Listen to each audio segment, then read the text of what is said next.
Tu connais le pays le plus endetté du monde? Les États-Unis? Merci. Est-ce que quelqu'un s'arme plus que les États-Unis? Qu'est-ce que Macron vient de dire? Plus de 60 milliards d'euros pour l'armement. Tu connais l'endettement de la France aujourd'hui? Quand les gens sont obligés de s'aligner pour manger dans les poubelles dehors? Mais donc, si vous raisonnez comme ça avec les Africains, et au lieu d'acheter les armes, on continue de prendre l'argent pour aller acheter des appartements à Paris, mais on ne va pas s'en sortir. Il faut acheter les armes. On doit être comme Israël. Tous les jeunes garçons, les jeunes filles, chacun marche avec une mitraillette en bandoulière.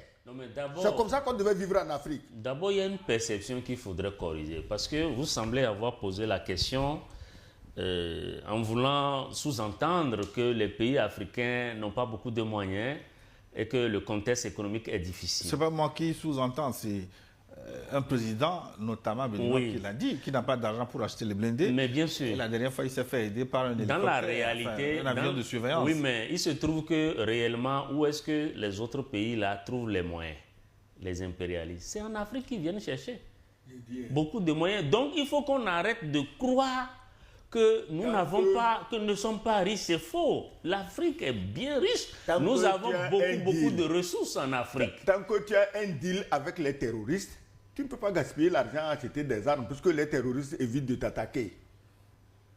Mais même au-delà d'un avion de 82, est-ce qu'il peut être efficace à l'ère des drones en 2000? Non, ce n'est pas l'âge de l'avion qui pose problème là. C'est quoi l'objectif? C'est-à-dire que l'avion là a été conçu pour quoi? Pour chasser les criquets. Est-ce qu'il y a des criquets dans le Sahel? Est-ce qu'il y a des criquets dans un pays côté en Afrique de l'Ouest? Bon, je ne sais de quoi vous parlez. Oui, oui. Donc, si les Africains veulent qu'on continue de les piétiner, de leur marcher sur les couilles, matin, midi, soir, et ils font semblant que ça ne fait pas mal. Ah, hey, Macron, viens, nous on est là, tu peux nous marcher sur les couilles matin, midi, soir, c'est la démocratie, nous on est démocratiquement élus, ça veut dire qu'on est directement connecté à l'Élysée, il n'y a pas de problème. Les terroristes peuvent suivre nos soldats dans la brousse là-bas, ce n'est pas notre problème. D'ailleurs, nous on ne vient pas de la brousse. Voilà. Alors, pour boucler cette première partie du dialogue, en définitive, le chemin pris par le Sahel aujourd'hui, les satellites au Niger, peut-être armes balistiques au Burkina Faso, est-ce que l'acquisition de ces armes rend le Sahel plus sûr et plus stable ou plus instable aujourd'hui? Non, ce qui est sûr est que c'est des efforts qui sont consentis. Et il ne faut pas demander que ces efforts payent tout de suite et maintenant. Et nous sommes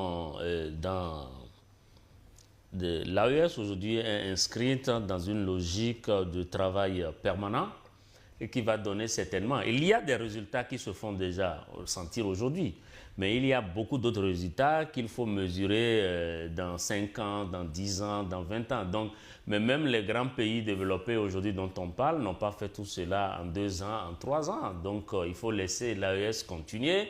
C'est déjà bien de pouvoir lancer des satellites propres, c'est déjà bien de pouvoir disposer des armes balistiques, c'est déjà bien de pouvoir disposer d'avions de chasse, etc. Donc, on mesurera l'impact de tout ceci dans le temps et dans la durée. Il faut être patient. Le développement nécessite aussi un travail acharné, mais un peu de patience aussi. Alors, il faut quand même mesurer le chemin parcouru par ces pays qui manquaient hier de Kalachnikov aujourd'hui, qui aurait acquis des missiles balistiques. Oui, je vais te donner une réponse, tu vas croire que je passe à côté, je ne passe pas à côté. Les Kalachnikov en bois qu'on leur donnait pour entraînement, c'est la conséquence du franc CFA. Le franc CFA a été conçu justement pour empêcher ces pays de pouvoir s'armer. Ils vont s'armer comment? Puisqu'il faut que ce qu'ils veulent acheter passe par la Banque de France, soit converti en dollars pour acheter les armes. Donc le franc CFA était une arme contre l'armement militaire de ces pays. Donc, quand dans un pays, au XXe siècle, XXIe siècle, on donne des fusils en bois aux soldats, aux vrais soldats, je ne te parle pas des enfants qui s'amusent dans la cour de récréation, le pays qui a vraiment défié la honte pour faire ça à des Africains, et après ils viennent nous parler de démocratie et de droits de l'homme, je crois que les Africains quand même doivent ouvrir un peu leur cerveau. Des armes en bois pour s'entraîner. Parce que l'arme, quand tu prends un AK-47, son poids, avec ou sans chargeur, c'est tout ça qui détermine ton entraînement. Parce que quand tu la prends, tu sais ce que tu as pris. Maintenant, puisque tu t'es entraîné sur du bois, est-ce que le bois a le même poids que l'AK-47? Donc, ça veut dire que ces soldats ainsi préparés étaient destinés à se faire massacrer gratuitement au nom de la démocratie, méthode CEDEAO. On dirait que son Excellence a une fois fait l'école de guerre. Mais ça, c'est un autre chapitre qu'on va ouvrir un autre jour. On marque une pause. Chez moi, tous les hommes, chez moi, tous les hommes naissent guerriers. Et une...